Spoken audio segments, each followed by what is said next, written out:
Hallelujah hallelujah. Yohan 10:7-9 वचन. म्हणून येशू त्यांना पुन्हा म्हणाला, मी तुम्हाला खचित सांगतो की मी मेंढराचे दार आहे. वचन 8, जे माझ्या पूर्वी आले ते सर्व चोर व लुटारू आहेत, त्याचे मेंढराने ऐकले नाही. वचन 9, मी दार आहे. माझ्याद्वारे कोणी आत जाईल तर त्याला तारण प्राप्ती होईल. तो आत येईल व बाहेर जाईल आणि त्याला खावयास मिळेल. वचन 10, चोर येतो तो चोरी, घात व नाश करण्यास येतो. मी तर त्याला जीवन प्राप्ती व्हावी व ती विपुलपणे व्हावी म्हणून आलो आहे. Hallelujah hallelujah hallelujah. वचन काय संदीपा? म्हणून येशू त्यांना पुन्हा म्हणाला, मी तुम्हाला खचित सांगतो की मी मेंढराचे दार आहे. जे माझ्या पूर्वी आले ते सर्व चोर व लुटारू आहेत, मेंढराने त्यांचे ऐकले नाही. मी दार आहे. माझ्याद्वारे कोणी आत जाईल तर त्याला तारण प्राप्ती होईल. तो आत येईल व बाहेर जाईल तरी त्याला खावयास मिळेल. प्रभू येशू या ठिकाणी म्हणते, मी मेंढरांचे दार आहे. मी असे द्वार आहे मेंढरांचे ज्याच्याने मेंढरे आत प्रवेश करतील. प्रभू पुढे काय म्हणते पहा. प्रभू म्हणतो, जो माझ्याद्वारे आत येईल किंवा बाहेर जाईल त्याला खावयास मिळेल. प्रभू येशू या ठिकाणी म्हणते, मी द्वार आहे. मी मेंढरांचे दार आहे. आता प्रभू येशू मेंढरांचे दार म्हणजे मेंढरे कोण आहेत? आपण सर्व विश्वासू जन, प्रभूमध्ये विश्वास ठेवणारे लोक मात्र मेंढरे आहेत. आणि द्वार म्हणजे दरवाजा प्रभू येशू आहे. या द्वाराने मेंढरे प्रवेश करतील. आपण बायबलद्वारे पाहू, आपल्या प्रत्येकासाठी द्वार उघडणार हे द्वार प्रभू येशू आहे. आणि आपल्यासाठी जे द्वार उघडणारे ते स्वर्गीय द्वार आहे. पृथ्वीवरल्या दरवाजांचं नव्हे. आपण पाहू की स्वर्गीय दरवाजे आपल्यासाठी कसे उघडतील. म्हणजे स्वर्गाच्या राज्यात प्रवेश करण्यासाठी, स्वर्गाच्या राज्यात जाण्यासाठी आपल्यासाठी दरवाजे कसे उघडतील, ज्याद्वारे आपण आतमध्ये प्रवेश करू शकणार. कारण आपण स्वर्गाच्या मार्गावर, रस्त्यावर आहोत, प्रवास करत आहोत. आपण तिथे पोचणार आहोत. परंतु जो दरवाजा आपल्यासाठी जर उघडला तरच आपण आत जातो. स्वर्गीय दरवाजा आपल्यासाठी नाही उघडला तर आपण स्वर्गाच्या आत नाही, नरकाच्या राज्यात जातो. तर हे स्वर्गाचे दरवाजे कोणासाठी उघडणार आणि ते कधी उघडणार ते आपण बायबलद्वारे पाहू. प्रथम प्रभू येशू म्हणते, मी दार आहे. प्रभू येशू द्वार आहे. प्रभू येशू दरवाजा आहे. जो प्रभूला कबूल आणि ग्रहण करतो, पूर्ण प्रभू येशूवर विश्वास ठेवतो, प्रभूच्या मार्गावर, वचनावर चालतो, प्रभूच्या आज्ञेचे नियमाचे पालन करतो, प्रभूची सेवा करतो, त्याच्यासाठी प्रभूचे द्वार आहे ते उघडलेलं आहे. वचन सांगते, त्याला खावयास मिळेल, आत जाईल, बाहेर येईल, त्याच्यासाठी दरवाजा उघडा असेल. तो आत जाईल, बाहेर येईल तरी त्याला खावयास मिळेल, कारण दरवाजा त्याच्यासाठी उघडलेला आहे. कारण प्रभू येशू ते द्वार आहे. जो प्रभूमध्ये जीवन जगत नाही, प्रभूचे नियम पाळत नाही, त्यासाठी दरवाजा उघडणार नाही.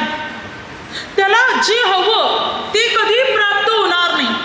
जे पाहिजे ते कधी त्याला मिळणार नाही. कारण त्याच्यासाठी स्वर्गीय दरवाजाच उघडलेला नाही. तर आता आपण पाहू कोणासाठी द्वार उघडणार आणि स्वर्गीय दरवाजा आपल्यासाठी उघडणं गरजेचं आहे. पृथ्वीवरले दरवाजे नाही, स्वर्गीय दरवाजे. आणि जेव्हा ते उघडतात तेव्हा काय घडू शकते, काय होऊ शकते ते आपण पाहू. हा स्वर्गीय दरवाजा प्रभूद्वारे उघडणारे प्रभू येशूच ते द्वार आहे. कारण स्वर्गात जाण्याचा प्रवेश आपल्याला प्रभूद्वारे मिळाला.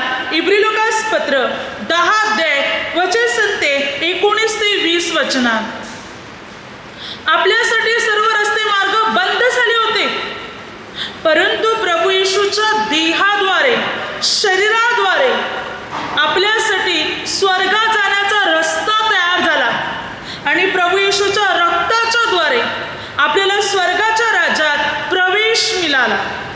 प्रभूचा देह आपल्यासाठी रस्ता तयार करत आहे. प्रभूचे रक्त आपल्याला स्वर्गाच्या आत प्रवेश देत आहे. म्हणून प्रभू येशू म्हणत आहे, मी द्वार आहे, मी दरवाजा आहे, माझ्याद्वारेच तुम्ही आत जातील आणि बाहेर येतील, माझ्याशिवाय तुम्ही स्वर्गात जाऊ शकत नाही. म्हणून प्रभू म्हणत आहे. योहान 6:44 प्रभू येशूने काय म्हटलं? प्रभू म्हणत आहे, मार्ग, सत्य आणि जीवन मीच आहे. माझ्याकडे आल्या वाचून कोणी पित्याकडे जाऊ शकत नाही. प्रभू येशूच्या द्वारेच आपण पित्याकडे म्हणजे स्वर्गाच्या राज्यामध्ये आपण जाऊ शकतो. प्रभू येशू शिवाय आपला प्रवेश होणारच नाही. इफिसकरास पत्र 2:18 कारण त्याच्याद्वारे म्हणजे प्रभू येशूच्या द्वारे आत्म्याच्या योगे आपला उभयताच्या पित्याजवळ प्रवेश होतो. काय सांगते वचन? वचन सांगते की मात्र प्रभू येशूच्या द्वारे आपल्या प्रत्येकाचा प्रवेश कुठे होणार आहे? स्वर्गाच्या राज्यात. प्रभू येशूच्या द्वारे पवित्र आत्म्याच्या योगे आपण स्वर्गात जाणार आहोत. म्हणजे येशू ख्रिस्त प्रभू येशू द्वार आहेत, दरवाजा आहे, त्याद्वारेच आपण स्वर्गात जाणार. प्रभू विना नाही, प्रभूद्वारे. प्रभूद्वारे आपण स्वर्गात जाणार. आणि मात्र ही दरवाजे कोणासाठी उघडणार? तर जे लोक परमेश्वराचे नियम पाळतात, प्रभूची सेवा करतात, पापापासून वाईटापासून दूर राहतात आणि देवाच्या राज्यासाठी तयार आहेत, धार्मिकतेमध्ये वाढत आहेत, वचनात वाढत आहेत, प्रार्थनेत वाढत आहेत, कार्यात वाढत आहेत, त्यांच्यासाठी दरवाजा उघडणार. तर कसा पहा? मत्ते 25:1-13 बायबल सांगते तिथे 10 कुमारे आहेत, 5 शहाणे आहेत आणि 5 मूर्ख आहेत. शहाण्याने आपल्याबरोबर दिवे आणि तेल दोन्ही घेतले, मूर्खाने फक्त दिवे घेतले आणि वरात सामोरे जाण्यासाठी निघाल्या. परंतु वरात येण्यासाठी विलंब लागला म्हणून त्यांना रात्री डुलक्या आल्या आणि त्या झोपल्या. इतक्यात मध्यरात्री आवाज आला, वर आलेले वराला सामोरे चला. तेव्हा उठून त्या आपापले दिवे नीट नेटके करू लागल्या. मूर्खाने पाहिलं की आपले दिवे जाऊ लागलेले कारण तेल संपत आलंय. तेव्हा मूर्खाने शहाण्याला म्हटलं की तुमच्या तेलातून काही तेल आम्हाला द्या, कारण आमचे दिवे जाऊ लागलेले आहेत. शहाण्या हुशार होत्या. शहाण्याने म्हटलं, कदाचित तुम्हाला आणि आम्हाला ते पुरणार नाही, म्हणून तुम्ही स्वतः जा आणि विकणाऱ्याकडून विकत घेऊन या. ते विकत आणायला गेले असता वर आला. तेव्हा ज्या शहाण्यांची तयारी झाली होती ते लग्नास आत गेल्या आणि द्वार बंद झालं. इतक्यात मूर्ख पण आल्या आणि मूर्ख दरवाजा ठोकू लागल्या की प्रभूची आम्हासाठी द्वार उघडा. परंतु प्रभूने काय म्हटलं? मी तुम्हाला ओळखत नाही. तुम्ही कोण आम्हाला माहिती नाही, मी तुम्हाला ओळखत नाही. प्रभूने डायरेक्ट ओळख पण नाकारली. मी तुम्हाला ओळखत सुद्धा नाही. म्हणून प्रभू म्हणतो, जागृत राहा, ती घटका तुम्हाला ठाऊक नाही. आता पहा, द्वार शहाण्यांसाठी उघडलं, मूर्खांसाठी उघडलं नाही. शहाण्याच्या तयारीत होत्या तेल आणि दिवे. आता तेल आणि दिवे याचा अर्थ काय? दिवा म्हणजे प्रभू येशू आणि तेल म्हणजे प्रार्थना, वचन. दिवा कधी पेटत राहतो? जेव्हा त्याच्यामध्ये तेल असते तेव्हाच तो दिवा पेटत राहणार. दिव्यात जर तेलच नसलं तर दिवा पेटणार कसा? नाही पेटू शकत आणि पेटला तरी तो विझून जाणार. कारण तेलाद्वारे ज्योत तेवत राहते, पेटत राहते. प्रभू येशू आपल्या जीवनात कधी राहणार? जो आपल्या देवाचं वचन, प्रार्थना असणार तेव्हा. मूर्खाने विचार केला, येशू आम्ही पकडले ना, वचनाची काय आम्हाला गरज आहे, प्रार्थनेची आम्हाला काय गरज आहे. पण त्याने हा विचार केला नाही, आम्ही दिवे घेतल्यात पण तेल नाही तर दिवा कसा पेटत राहणार, हा विचार त्याने केला नाही. बघा, जो मनुष्य जगात पापात आणि वाईटात जीवन जगतो, परमेश्वराच्या राज्यासाठी स्वतःला तयार करत नाही, तेव्हा त्याची बुद्धी पण काम करत नाही. परंतु जो परमेश्वरामध्ये चालतो त्याची बुद्धी काम करते. शहाण्या हुशार होत्या, कदाचित विलंब लागला उशीर लागला मग त्यांनी जास्तच प्रार्थना वचन घेऊन ठेवलं आणि भरून राहिल्या प्रार्थनेने वचनाने. आणि म्हणून त्यांच्यासाठी द्वार उघडलं. त्या आत गेल्या आणि मात्र स्वर्गाच्या राज्यात त्या प्रवेश करू शकल्या, पण मूर्खासाठी नाही उघडलं दरवाजा. बघा, आपल्यासाठी स्वर्गीय दरवाजे उघडले पाहिजे. आणि ते कोणासाठी उघडतील? जे स्वर्गीय राज्यासाठी तयार आहेत, म्हणजे जे प्रभूच्या मार्गावर चालतात, प्रभूच्या वचनात चालतात, प्रभूच्या नियमात चालतात, त्यांच्यासाठी स्वर्गीय दरवाजे उघडतील, त्यांच्यासाठी स्वर्गीय द्वारे उघडतील. पापी जनांसाठी, परमेश्वराला सोडून जाणाऱ्या लोकांसाठी, देवाविरुद्ध वागणाऱ्या लोकांसाठी कधी दरवाजा उघडणार नाही. तर हा दरवाजा उघडणार पवित्र जनांसाठी, प्रभूच्या लोकांसाठी हा दरवाजा उघडणार आहे. बघा, प्रेषणांच्या कृत्यामध्ये 7 अध्यायामध्ये आपण पाहतो 54 ते 60 वचनापर्यंत तिथे स्तेफन आहे. जेव्हा स्तेफन प्रभू येशूविषयी त्या लोकांना सांगत होता, प्रभूची सुवार्ता गाजवीत होता, प्रभूचे नियम पाळणारा, आज्ञा पाळणारा स्तेफन होता, ज्याच्यावर पवित्र आत्मा होता, प्रभूच्या राज्याची घोषणा तो करत होता. तेव्हा तिथे असलेले लोक मात्र स्तेफनवर दातून खाऊ लागले का? स्तेफनला विरोध करू लागले. कारण जेव्हा स्तेफन हे कार्य करत होता, सुवार्तेची घोषणा करत होता, तेव्हा त्याने आकाशाकडे पाहिलं. तर परमेश्वर पिता आणि परमेश्वर पित्याचे तेज आणि परमेश्वर पित्याच्या उजव्या हाती प्रभू येशू उभे असलेले स्तेफनला दिसले. स्तेफन त्या लोकांना म्हणते, पहा, आकाश उघडलेलं आहे आणि देवपित्याचे तेज आणि देवपित्याच्या उजव्या हाती प्रभू येशू उभे असलेले मला दिसत आहेत. तेव्हा ते लोक ते स्तेफनवर दातोट खाऊ लागले आणि ते एक झुटीने धावून आले आणि त्याने स्तेफनला दगडमार केला.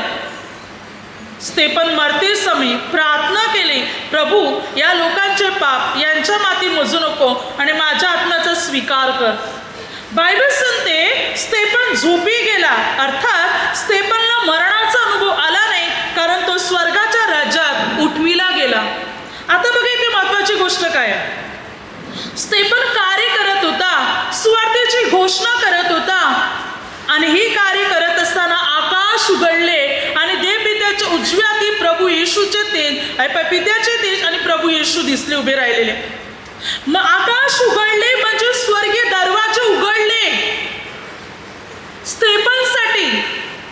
बघा, परमेश्वर पिता, प्रभू येशू हे स्वर्गीय दरवाजे स्तेफनसाठी उघडत आहे, कारण तो कार्य करत आहे. आता तो देवाकडे जाणार होता, देवाने अगोदरच त्याच्यासाठी दरवाजे उघडे करून ठेवले. अद्याप तो मृत्यू पावला नव्हता, पण त्या अगोदर देवाने त्याच्यासाठी दरवाजे आकाशाचे उघडले या स्तेफनसाठी. आणि बायबलमध्ये आपण पाहतो स्तोत्रसंहिता 110 ते पहिल्या वचनात, इब्री लोकास पत्रामध्ये 12 अध्याय 2-3 वचनात, 10 अध्याय 12 वचनात, मार्क 16-19 वचनात आणि इतर अनेक वचने, की प्रभू येशू जाऊन पित्याच्या उजव्या हाताकडे बसलेले आहेत. फक्त एकच असं वचन आहे जिथे असा उल्लेख केलाय की प्रभू येशू पित्याच्या उजवीकडे उभी आहेत. Hallelujah, hallelujah. प्रभू येशू पित्याच्या उजवीकडे उभे होते. या स्तेफनचं स्वागत करायला बसून राहिले नाही प्रभू, अगोदरच उभे राहिले स्तेफनचं स्वागत करायला. दरवाजे उघडले, आकाश उघडलं म्हणजे आकाशाचे दरवाजे उघडले या स्तेफनसाठी. आणि स्तेफनला प्रभूने दर्शन दिले त्याच्या मृत्यूच्या अगोदर. आणि बायबल सांगते तो झोपी गेला, अर्थात मेला नाही, स्वर्गात उठविला गेला, कारण त्याचं स्वागत करायला दरवाजे उघडले होते आणि प्रभू येशू उभे होते त्याचे स्वागत करण्यासाठी. जो प्रभूचं काम करतो, प्रभूची सुवार्ता गाजवितो, प्रभूसाठी मरायला तयार असतो, त्याच्यासाठी स्वर्गाचा एक दरवाजा नाही, स्वर्गाचे सर्व दरवाजे उघडतील, कारण पूर्ण आकाशच उघडेल त्याच्यासाठी, जसं स्तेफनसाठी उघडलं. जो परमेश्वराच्या राज्यासाठी चालतो, देवाच्या वचनासाठी जीवन जगतो, त्याच्यासाठी स्वर्गाचे सारे दरवाजे उघडतील, सर्व द्वारे उघडतील, पूर्ण आकाशच उघडेल त्याच्यासाठी. आपल्यासाठी ती द्वारे उघडली पाहिजे, पृथ्वीवरली नाही, स्वर्गाच्या द्वारे. आणि त्यासाठी आपल्याला परमेश्वराच्या सेवेत, कार्यात आपल्याला चालायचं आहे, परमेश्वराच्या मार्गात आपल्याला चालायचं आहे. म्हणजे ती स्वर्गीय द्वारे आपल्यासाठी उघडणार आणि त्या राज्यामध्ये आपण प्रवेश करू शकणार. या स्वर्गाच्या राज्यामध्ये मात्र आपण जाऊ शकणार आणि ती द्वारे उघडावी. म्हणून प्रभूमध्ये स्थिर राहा, प्रभूमध्ये जीवन जगा, प्रभूच्या वचनाप्रमाणे, नियमाप्रमाणे चला. प्रार्थनेत अधिकाधिक स्वतःच्या जीवनाची वाढ करा, म्हणजे देवाच्या राज्याचे दरवाजे आपल्यासाठी उघडणार.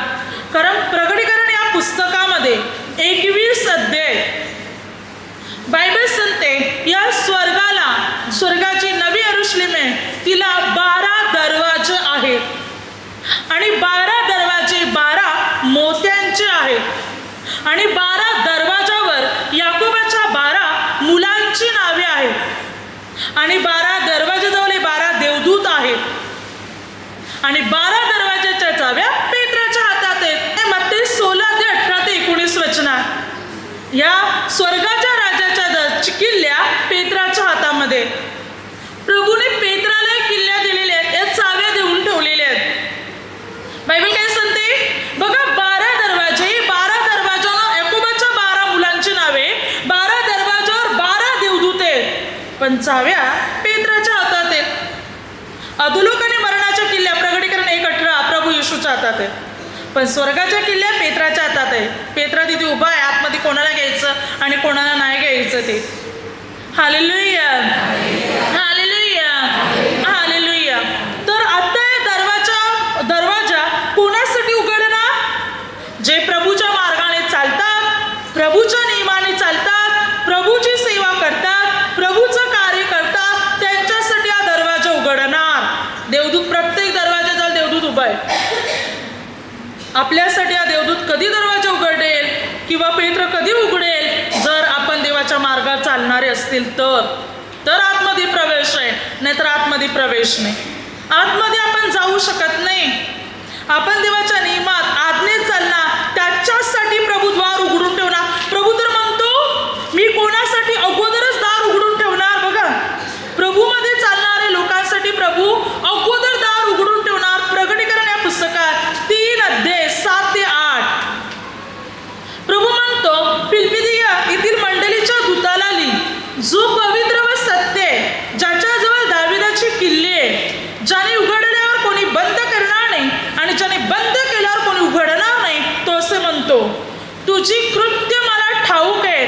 पहा, मी तुझ्या पुढे दार उघडून ठेवले, ते कोणी बंद करू शकत नाही. तुला शक्ती थोडी आहे, तरी तू माझे वचन पाळले व माझे नाव नाकारले नाही. काय म्हणते वचन? प्रभू म्हणतो मी तुझ्यासाठी द्वार उघडे करून ठेवले, जे कोणी बंद करू शकत नाही. आणि मी तुझ्यासाठी का दार उघडलेले? कारण तू माझं वचन पाळलेलं आहे, तू माझं नाव नाकारलं नाही. तुला थोडी शक्ती होती, तरी तू माझे वचन पाळले, म्हणून मी तुझ्यासाठी दार अगोदरच उघडून ठेवलेलं आहे. पहा, जे प्रभूचं वचन पाळतात, प्रभू येशूला नाकारत नाही. किती संकटे, परीक्षा होत, छल हो, अपमान हो, किती धमक्या ऐकाव्या लागोत, कोणी किती त्रास देव, तरी येशूला सोडणार नाहीत. प्रभू येशूपासून दुरावणार नाहीत. प्रभूला घट्ट पकडून राहणार. प्रभूची सेवा, प्रभूचं कार्य, प्रभूच्या प्रार्थना याच्यामध्ये वाढत राहणार. तर प्रभू म्हणतो मी तुझ्यासाठी अगोदरच दार उघडून ठेवलेलं आहे, तुला फक्त यायचंय. दार उघडलेले, जे कोणी बंद करू शकत नाही. प्रभू येशू म्हणत आहे आपण देवाच्या वचनाप्रमाणे जीवन जगणार, आयुष्यात कधी प्रभूला नाकारणार नाही. किती संकटे प्रभूला धरून राहणार, तर आपल्यासाठी द्वार उघडलेले, आपण देवाच्या राज्यात प्रवेश करणारच. Hallelujah, hallelujah. म्हणजे जे प्रभूच्या वचनाप्रमाणे चालतात, प्रभूचे नियम पाळतात, त्यांच्यासाठी स्वर्गाचा दरवाजा उघडलेले, ते आत प्रवेश करतील, ते आत जातील. आपण देवाचे नियम पाळले, वचनाप्रमाणे चालले, प्रभूला कधीच नाकारणार नाही. किती संकट व प्रार्थना टिकून राहणार, स्थिर राहणार, त्याची सेवा करत राहणार, त्याच्या वचनाप्रमाणे चालत राहणार, तर आपण नक्की देवाच्या राज्यात प्रवेश करू शकणार. प्रभूचं अनुग्रह, प्रभूची कृपा, प्रभूचं सामर्थ्य आपल्या प्रत्येकाच्या जीवनामध्ये असणार. प्रभूच्या अनुग्रहाने आणि सामर्थ्याने आपण भरलेले असणार. कारण प्रभू आपल्यासाठी स्वर्गीय द्वार उघडणार आणि त्या स्वर्गीय द्वारातून, दरवाजातून आपण आत स्वर्गात प्रवेश करू शकणार. म्हणून पूर्ण आपल्याला देवाच्या नियमात आणि वचनात चालायचंय. बघा, जेव्हा योहानाला प्रगटीकरण घडले तेव्हा त्याच्यासाठी स्वर्गाचा दरवाजा अगोदरच उघडलेला होता. तू काय म्हणतो पहा, प्रगटीकरण या पुस्तकात 4 अध्याय तू काय म्हणत आहे पहा. तू म्हणत आहे 1 ते 4 वचना. यानंतर मी पाहिले, तो पहा, स्वर्गात एक दार उघडलेले मला दिसले आणि जीवाने मी प्रथम ऐकली होती ती माझ्याबरोबर बोलणाऱ्या कर्णाच्या ध्वनीसारखी होती. ती म्हणाली, इकडे वर ये, म्हणजे ज्या गोष्टी यानंतर घडून आल्या पाहिजेत त्या मी तुला दाखवीन. लागल्याच मी आत्म्याने संचारी झालो. तो पहा, स्वर्गात राजासने मांडलेले होते आणि त्या राजासनावर कोणी एक बसलेला होता. जो बसलेला होता तो दिसणं यास्पे व सारदी या रत्नासारखा होता. राजासनाभोवती दिसण्या पाचेसारखे मेघधनुष्य होते. राजासनाभोवती 24 आसने होती आणि त्या आसनावर शुभ्र वस्त्र परिधान केलेले व डोक्यावर सोन्याचे मुकुट घातलेले 24 वडील बसलेले होते. योहानासाठी देवाने अगोदरच द्वार उघडे करून ठेवले होते. त्याने पाहिले की स्वर्गाचं द्वार उघडलेलं आहे आणि ताबडतोब वाणी झाली, आत ये. योहान आत गेला.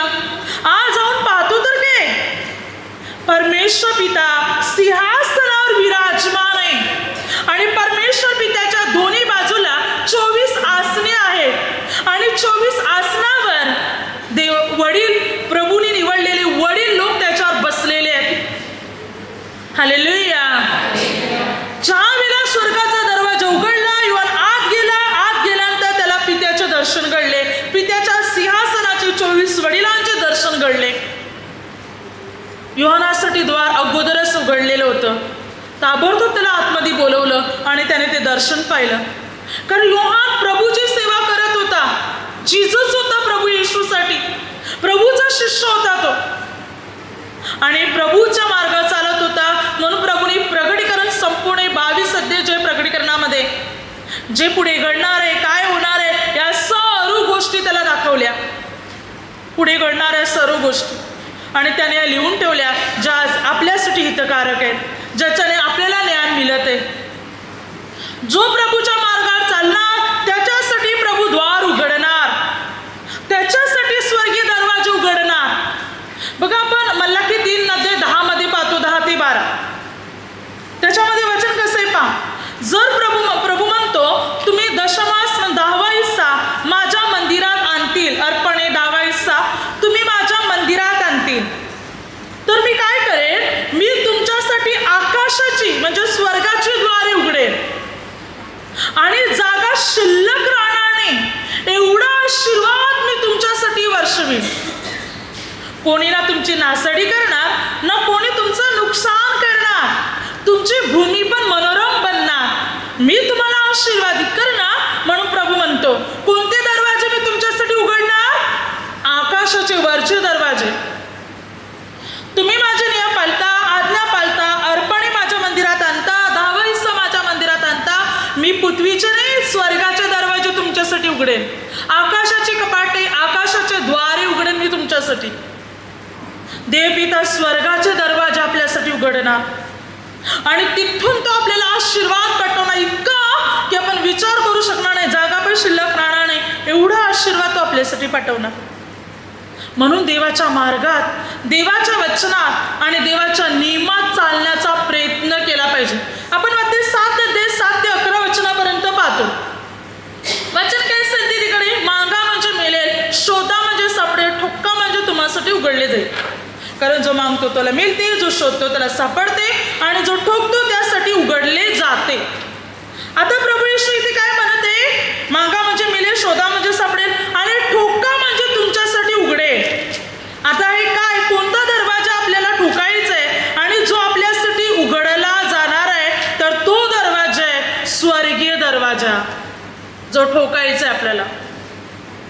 आपण पृथ्वीवरले दरवाजे ठोकतो आपल्यासाठी उघडा म्हणून, पण स्वर्गाचा दरवाजा कोणी ठोकण्याचा प्रयत्न करत नाही. तो आपल्यासाठी उघडावा, मग तो ठोकायचा. तो कसा ठोकणार? नीतीची कृत्य करून, देवाच्या मार्गावर चालून, देवाची सेवा करून, त्याद्वारे तो दरवाजा ठोकू शकणार. आणि प्रभू म्हणतो मी तुमच्यासाठी उघडणार. हा दरवाजा, हे द्वार प्रभू आपल्यासाठी उघडणार. जर आपण प्रभूच्या मार्गावर चालले तर, आपण प्रभूच्या वचनात चालले, प्रभू हा स्वर्गीय दरवाजा आपल्यासाठी उघडणार. ही स्वर्गीय दरवाजा आपल्यासाठी उघडणार. म्हणून बायबल सांगते तयारीत राहा, प्रभूच्या सेवेत वाढा, प्रभूच्या कार्यात वाढा, प्रभूच्या वचनात वाढा, की आपल्यासाठी स्वर्गीय दरवाजे उघडले जावे. म्हणून ज्याद्वारे आपण त्या स्वर्गाच्या राज्यामध्ये प्रवेश करू शकणार, आपण त्या स्वर्गाच्या राज्यामध्ये जाऊ शकणार आणि प्रभू बरोबर सदा सर्वदा राहू शकणार.